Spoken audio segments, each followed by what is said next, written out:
कक्षा 10 विषय गणित प्रश्नावली 2 बहुपद की भूमिका के बारे में बात करेंगे।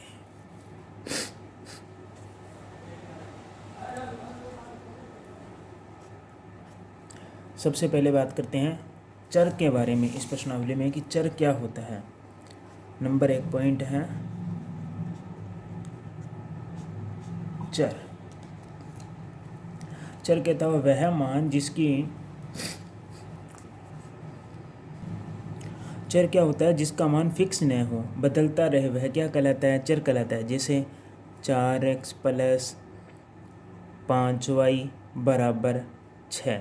तो जो ये x और y है ये क्या है? चर है, क्योंकि इनके मान क्या है? बदलते रहते हैं। तो ये क्या कहलाते हैं? चर कहलाते हैं। परिभाषा जिसका मान क्या है? जिसका मान बदलता रहता है, बदलता रहता है, या जिसकी वैल्यू फिक्स न हो वह क्या कहलाता है? चर कहलाता है। जैसे 3z + 6t = 7। तो ये t क्या है? चर है। ये z क्या है? चर है। इनको हम क्या बोलते हैं? चर बोलते हैं। चर। ये भी क्या हो जाएगा? चर है। चर आपको समझ में आ गया होगा। उसके बारे में जो दूसरा टर्म है उसके बारे में बात करते हैं। दूसरा टर्म है अचर। अचर या चर राशि किसे कहते हैं? ठीक है। इस प्रश्नावली में जो समझने वाली चीज़ है ये काफ़ी है। 10-12 टर्म है जिनको आप देखना समझ में आ जाएगा। अब देखते हैं अचर। इनका मतलब कि प्रश्नावली में यूज होगा बार बार। जहाँ चर दिया होगा, अचर दिया होगा, बीज या व्यंजक दिया होगा, पद होंगे, तो इनके बारे में हमें पहले पता होना चाहिए। तो चर का पता चल गया। अचर क्या होता है? वह वैल्यू जिसका मान बदलता रहे उसको क्या बोलते हैं? अचर बोलते हैं। इंग्लिश में इसको क्या बोलते हैं? कॉन्स्टेंट बोलते हैं। कॉन्स्टेंट। ठीक है, अचर को। जैसे 5 है, 4 है, 3 है, 2 है, 1/2, 5 -2। ठीक है, ये सारी संख्या क्या कहलाती है? अचर कहलाती है। ठीक है। जैसे एक समीकरण होती है x² + bx + c बराबर क्या है?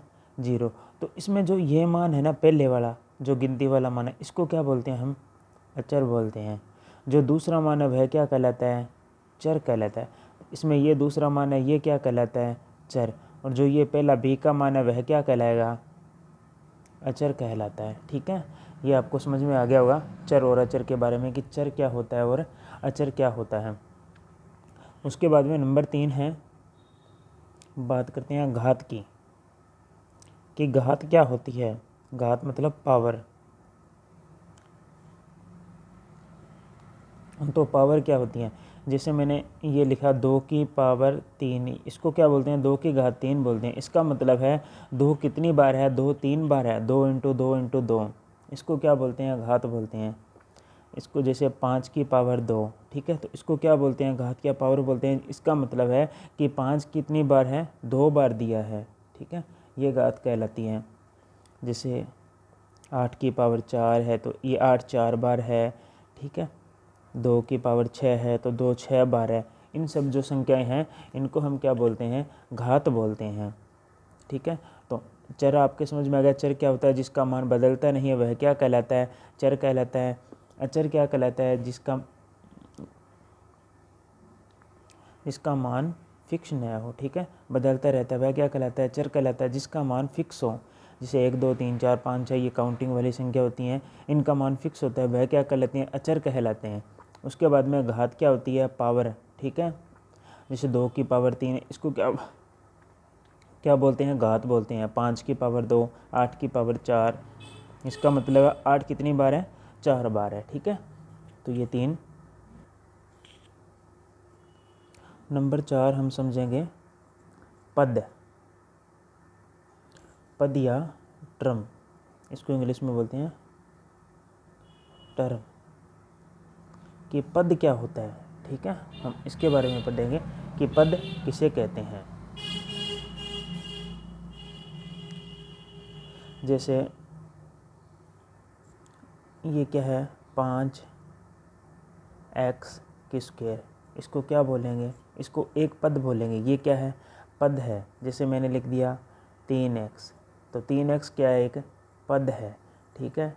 एक मैंने जल्दी लिख दिया 2x की पावर 6, ये क्या होता है, पद होता है, ठीक है। इसको क्या बोलते हैं, पद बोलते हैं। जिसे मैं बताता हूँ पद का रूप क्या होता है, फिर आपको समझ में आएगा पद किसे कहते हैं। पद क्या क्या होता है, एक तो होता है अचर, पहले क्या होती है, अचर होती है, उसके बाद में क्या होती है, चर राशि होती है, उसके ऊपर क्या होती है, घात होती है। इस प्रकार जो टर्म बनती है उसको क्या बोलेंगे, हम पद बोलते हैं। इस प्रकार के टर्म को क्या बोलते हैं, पद बोलते हैं। तो जैसे कि ये मैंने बताया कि ये पद है, जैसे मैंने बोला 5x की स्क्वायर, ये क्या है, पद है। तो ये क्या होगी, अचर राशि, ठीक है। और ये क्या हो गया, चर, और इसके ऊपर ये क्या होगी, घात। तो जो इस प्रकार के रूप में बना होगा उसको हम क्या बोलेंगे, पद बोलते हैं। जैसे मैंने लिखा 4x की स्क्वायर प्लस 6x प्लस 7, तो इसको हम क्या बोलेंगे, पूरे को, इसमें कितने पद हैं, 1 2 3 है। तो इसमें अगर मैं बात करूं पदों की, तो पद कितने हैं, 3 पद हैं। देखो, अचर, फिर चर, फिर घात, अचर चर फिर घात, ये भी एक पद है। कैसे हैं, जैसे 7 को हम क्या लिख सकते हैं, 7x की पावर क्या लिख सकते हैं, 0 लिख सकते हैं। तो ये 7 क्या हो जाएगा, अचर, ठीक है। और ये x क्या हो जाएगा, चर, और यहाँ पर 0 क्या हो जाएगा, उसकी घात। तो इस प्रकार ये क्या बन जाएगा, पद बन जाएगा, ठीक है। और ये भी क्या है, कितने पद हैं, 1 2 3, तो ये भी 3 पद हैं। हम आगे वाले पॉइंट की बात करते हैं। नंबर 5 पे हमें पढ़ना है बीजीय व्यंजक, बीज गणितीय व्यंजक। बीज गणितीय व्यंजक किसे कहते हैं, देखना है, ठीक है। जैसे मैंने लिखा 5x की स्क्वायर, 4x, 3, ये सारे क्या है, पद हैं। एक पद हो गया, 2 पद हो गया, 3 पद हो गया, ठीक है।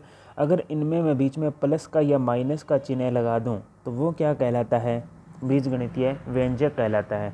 तो बीजगणितीय व्यंजक क्या कहलाएंगे कि अगर पदों के बीच में प्लस या माइनस का चिन्ह लगा दें तो वो क्या कहलाते हैं, बीजगणितीय व्यंजक कहलाते हैं। तो ये बीजगणितीय व्यंजक हैं, ठीक है। जैसे मैंने लिख दिया 3x की स्क्वायर प्लस 2x प्लस 4, तो ये क्या है, एक बीजगणितीय व्यंजक है। एक मैंने इस प्रकार टर्म लिखी है, देखो x की स्क्वायर प्लस 5x प्लस 6 बराबर क्या है, 0। अगर मैं बराबर का चिन्ह लगाकर यूज करता हूँ आगे 0, तो इसको क्या बोलते हैं, समीकरण। इसको क्या बोलते हैं, समीकरण। अगर बराबर का चिन्ह नहीं लगाया तो वह क्या कहलाता है, बीजगणितीय व्यंजक। इसका ध्यान रखना, ठीक है। जहाँ बराबर का चिन्ह लग जाए वह क्या है, समीकरण है। जहाँ बराबर का चिन्ह नहीं लगे वह क्या कहलाता है, बीजगणितीय व्यंजक। अब जो बीजगणितीय व्यंजक है उसका रूप क्या हो जाएगा, जैसे मैं लिखता हूँ बीज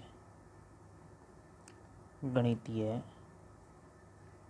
व्यंजक, इसका रूप क्या हो जाएगा, पहला पद, ठीक है, पद 1 प्लस या माइनस का चिन्ह है, फिर दूसरा पद प्लस या माइनस का चिन्ह है, फिर पद 3। इस प्रकार जो ये रूप होता है ये क्या कहलाता है, बीजगणितीय व्यंजक कहलाता है। अब 6 नंबर पॉइंट की बात करते हैं बहुपद कि बहुपद किसे कहते हैं। तो बहुपद की परिभाषा लिख रहा हूँ मैं, वे बीजगणितीय व्यंजक, वे बीजगणितीय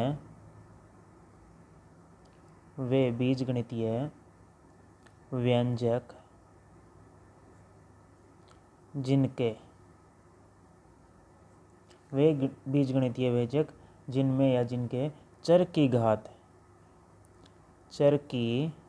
घात पूर्ण संख्या हो।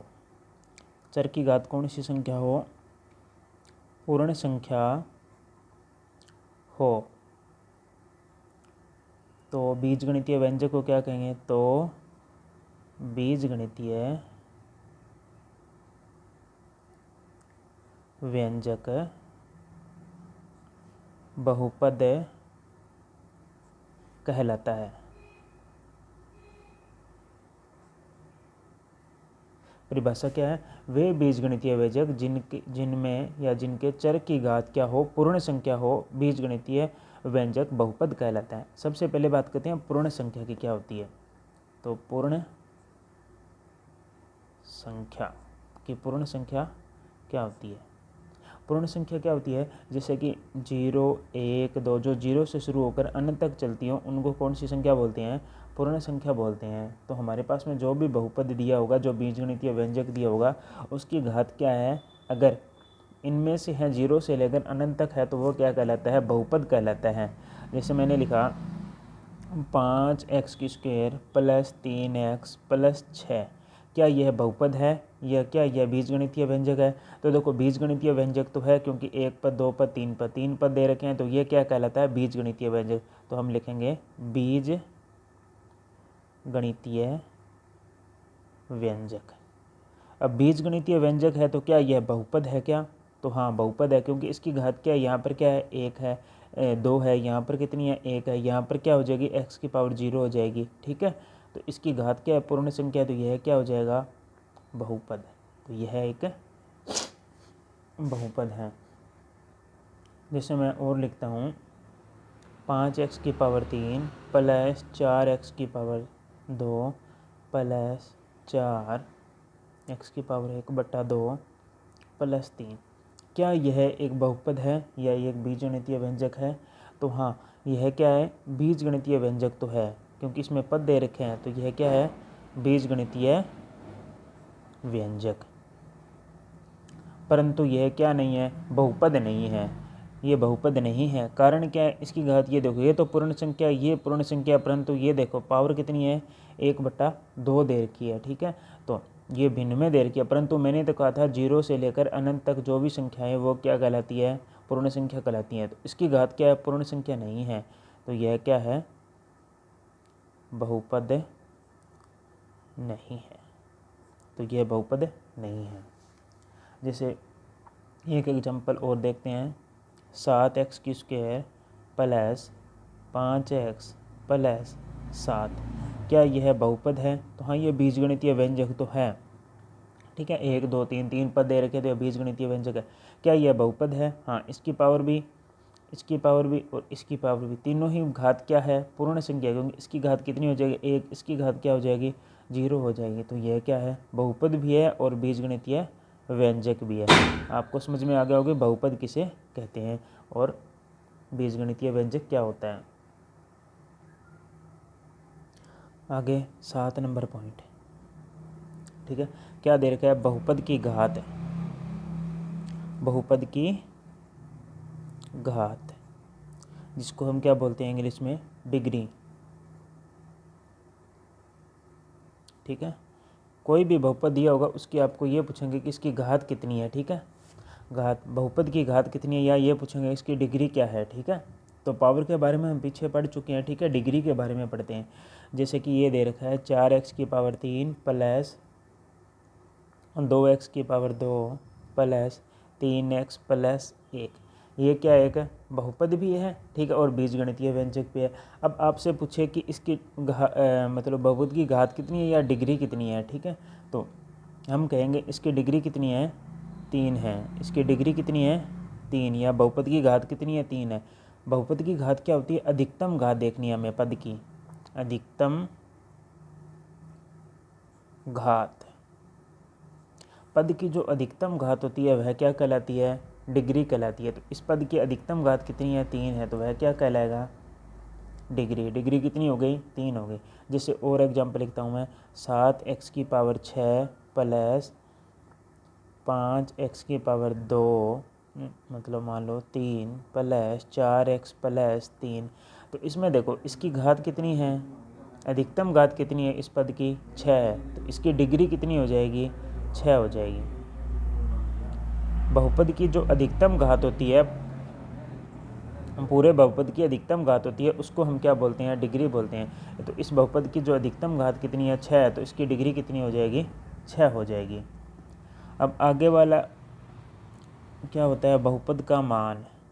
बहुपद का मान। ये भी होगा कि बहुपद का मान कितना होता है। ठीक है, जैसे दे रखा है एक समीकरण दे दी 4x + 3, तो हमसे पूछेंगे कि इसके बहुपद का मान कितना है। ठीक है, तो हम क्या करेंगे, x बराबर कितना रखेंगे, 1 रखेंगे। तो x बराबर हमने 1 रखा, तो यहाँ पर कितना है 4, 1 रखा, 4 एकम 4, 4 + 3 कितना हो गया 7। तो बहुपद का मान कितना हो गया 7 हो गया।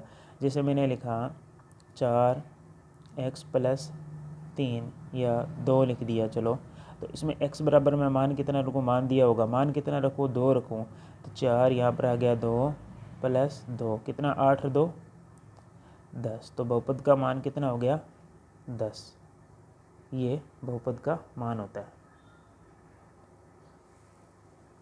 अब 9 नंबर पॉइंट की बात करते हैं। बहुपद का शून्यक कि बहुपद का शून्यक, बहुपद का शून्य किसे कहते हैं। तो परिभाषा लिखता हूँ मैं, चर का वह मान, चर का वह मान जो पूरे, चर का वह मान जो पूरे बहुपद को, पूरे बहुपद के मान को शून्य बना दे, वह क्या कहलाता है, शून्य कहलाता है। जैसे 4x - 4। अब यहाँ पर मैं ऐसा क्या मान रखूँ कि ये पूरा जो बहुपद है शून्य बन जाए। तो मैं यहाँ x का मान ऐसा क्या रखूँ, तो x का मान मैंने क्या रखा 1 रखा। 1 रखने पे क्या हो जाएगा, ये पूरा मान शून्य हो जाएगा। तो ये एक क्या कहलाएगा, शून्य कहलाएगा। जैसे मैंने लिखा 3x + 3x - 6 लिख दिया। ठीक है, तो x का मान क्या रखूँ यहाँ पर कि ये पूरा बहुपद शून्य हो जाए। तो x का मान मैंने यहाँ 2 रखा -6, तो 6 - 6 ये क्या हो गया, शून्य हो गया। तो आप क्या इस प्रकार बार बार आपको सोचना नहीं है कि इसका शून्य क्या है। जैसे दे दिया 3x + 2, इसमें शून्य क्या होगा, आपसे पूछे कि शून्य कैसे ज्ञात करते हैं। तो हम शून्य कैसे ज्ञात करेंगे, पूरे बहुपद के बराबर शून्य मान लेंगे। अब क्या होगा, 3x बराबर क्या हो जाएगा, ये 2 इधर चला जाएगा -2, x बराबर कितना हो जाएगा -2/3। तो ये इस बहुपद का शून्य कितना हो जाएगा -2/3। आगे जो 10 नंबर पॉइंट है उसमें हमें बात करते हैं बहुपद के प्रकार, बहुपद के प्रकार कि बहुपद के प्रकार कितने हैं। ठीक है, तो सबसे पहले प्रकार की बात करता हूँ मैं डिग्री के आधार पर। डिग्री के आधार पर बहुपद। अब डिग्री के आधार पर बहुपद या बहुपद की घात, ठीक है, उसके आधार पर बहुपद कितने प्रकार के हैं उसके बारे में बात करते हैं। नंबर 1 सबसे पहले बात करते हैं रैखिक बहुपद। किसकी बात करते हैं, रैखिक बहुपद की बात करते हैं कि रैखिक बहुपद क्या होता है। जैसे मैंने लिखा 5x + 3, वह बहुपद जिसकी घात कितनी हो 1 हो वह क्या कहलाता है, रैखिक बहुपद कहलाता है। इसकी घात कितनी है 1 है। ठीक है, अधिकतम घात कितनी हो 1 हो वह क्या कहलाता है, रैखिक बहुपद कहलाता है। जैसे लिखा 7x + 2, तो इसमें इस बहुपद में अधिकतम घात कितनी है 1 है, तो यह क्या कहलाएगा, रैखिक बहुपद कहलाएगा। दूसरा क्या होता है द्विघात बहुपद। अब द्विघात बहुपद किसे कहते हैं, वह बहुपद जिसमें बहुपद की अधिकतम घात कितनी हो 2 हो वह क्या कहलाता है, द्विघात। जैसे 4x² + 3x + 7, तो इसमें अधिकतम घात कितनी है, यहाँ पर अधिकतम घात 2 है, तो यह क्या कहलाता है, द्विघात बहुपद है। एक बहुपद और है त्रिघात बहुपद है। त्रिघात बहुपद, जैसे बहुपद की अधिकतम घात कितनी हो 3 हो वह क्या कहलाता है, त्रिघात बहुपद। इस बहुपद में अधिकतम घात कितनी है 3 है, तो यह कौन सा बहुपद कहलाएगा, त्रिघात। इस प्रकार 4 घात 5 घात, परंतु अपने सिलेबस में क्या है, रैखिक है, द्विघात है और त्रिघात बहुपद है, इससे ज़्यादा नहीं है, तो हमें यहाँ तक पढ़ना है। अब जो दूसरा प्रकार है वो क्या है, पद के आधार पर, वो तो था डिग्री के आधार पर, अब लिखेंगे पद के आधार पर।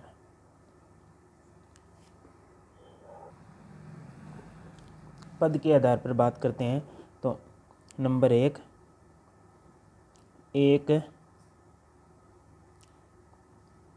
पदीय बहुपद। देखो एक पदीय बहुपद, इसमें क्या कितने पद हो, एक पद हो, वह क्या कहलाता है, एक पदीय। जैसे 7x है, ये इसमें क्या है, एक पद है, ठीक है। जैसे 5x की स्क्वायर, तो इसमें क्या है, घात तो क्या है 2 है, परंतु पद क्या है, पूरा एक ही है, ठीक है। जैसे मैंने लिखा 3x की पावर 3, तो इसमें पद कितने हैं, एक पद है, परंतु घात कितनी है, घात इसकी 3 है, परंतु पद हमेशा ही कितना है, एक ही है। अब दूसरा क्या होता है, जो नंबर 2 बात करता हूँ मैं, द्विपदीय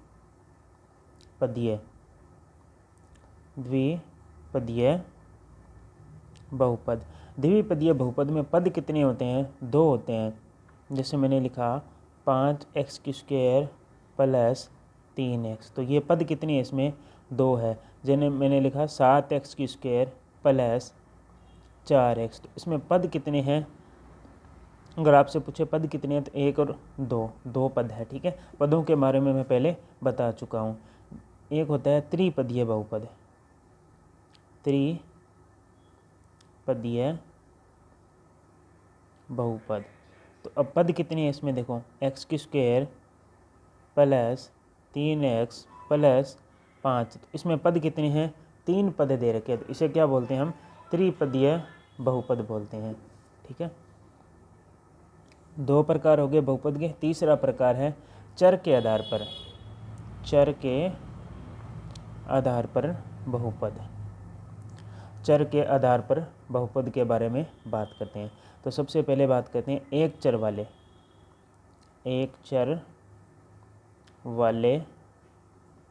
बहुपद, ठीक है। तो एक चर वाले बहुपद को किससे लिखते हैं हम, तो एक चर वाले बहुपद को px से लिखते हैं, ठीक है। तो देखो मैंने लिखा 5x की स्क्वायर प्लस 4x प्लस 3, ठीक है। तो ये पद कितने, 1 2 3, त्रिपदी है, परंतु चर कितना है, x ही यूज हो रहा है, तो इसमें ये x क्या है, चर है, तो चर एक ही है x, ठीक है। तो इसको हम क्या बोलेंगे, एक चर वाला बहुपद। दूसरा क्या होता है, 2 चर वाला बहुपद। जैसे 5x की स्क्वायर प्लस 4y माइनस 2। अब इसमें देखो चर कितनी है, एक तो x है, दूसरा क्या है, y है, तो इसमें चर कितने हो गए, 2 चर हो गए, तो ये 2 चर वाला हो गया। इसको हम लिखेंगे pxy से, ठीक है। तो इसमें 2 चर हो गए। जैसे मैं इसको और बताना चाहूँ तो आपको लिखते हैं 5t की पावर 2 प्लस 3z प्लस 4। इसमें चर कितनी है, 1 और 2 चर हो गए, तो यह क्या हो गया, 2 चर वाला बहुपद हो गया। तीसरा होता है अनेक चर वाला बहुपद, अनेक चर वाला बहुपद, जिसमें क्या है, चर कितने होंगे, अनेक होंगे। जैसे 5x हो गया, 7y हो गया, 4z हो गया, ठीक है। इस प्रकार अनेक होंगे, वह क्या कहलाएगा, तीनों x y और z, एक से अधिक है, 2 से अधिक है, 1 या 2 से अधिक है, तो उसे क्या बोलेंगे, अनेक चर वाला बहुपद कहते हैं। अब एक पॉइंट हो रहा है, पॉइंट नंबर 11, उसमें क्या दे रखा है, बहुपद का मानक रूप, बहुपद का मानक रूप, यह क्या होता है। जैसे मैंने बहुपद लिखा 7x की स्क्वायर प्लस 5x की पावर 3 प्लस 4x प्लस 2, ये क्या एक बहुपद है, तो इसका मानक रूप क्या हो जाएगा, ठीक है। मानक रूप का मतलब इसको सही क्रम में जमाना, सही क्रम में मतलब कि जो अधिकतम घात है उसको पहले लिखते हैं। जैसे 5x की पावर 3 है, इसको पहले लिखेंगे, ठीक है। x के बाद में पावर 3 के बाद में पावर 2 वाला लिखेंगे, तो 7x की स्क्वायर, उसके बाद में पावर 1 वाले लिखेंगे 4x फिर 2, तो ये क्या हो जाएगा, बहुपद का क्या हो जाएगा, सही मानक रूप हो जाए। इसको क्या बोलते हैं, मानक रूप बोलते हैं। मतलब पहले अधिकतम घात, फिर उससे कम, फिर उससे कम, फिर उससे कम, इस प्रकार बहुपद की घात चलती रहती है, उसे बोलते हैं बहुपद का मानक रूप। जो इसमें थोड़ा बहुत बचा है बहुपद के बारे में, वो हम आगे वाले वीडियो में प्रश्नावली के साथ करेंगे, ठीक है। और वीडियो में कुछ समझ में नहीं आया हो तो आप कमेंट करके पूछ सकते हैं, ठीक है। वीडियो को लाइक करें, चैनल को सब्सक्राइब करें और वीडियो को ज़्यादा से ज़्यादा शेयर करें।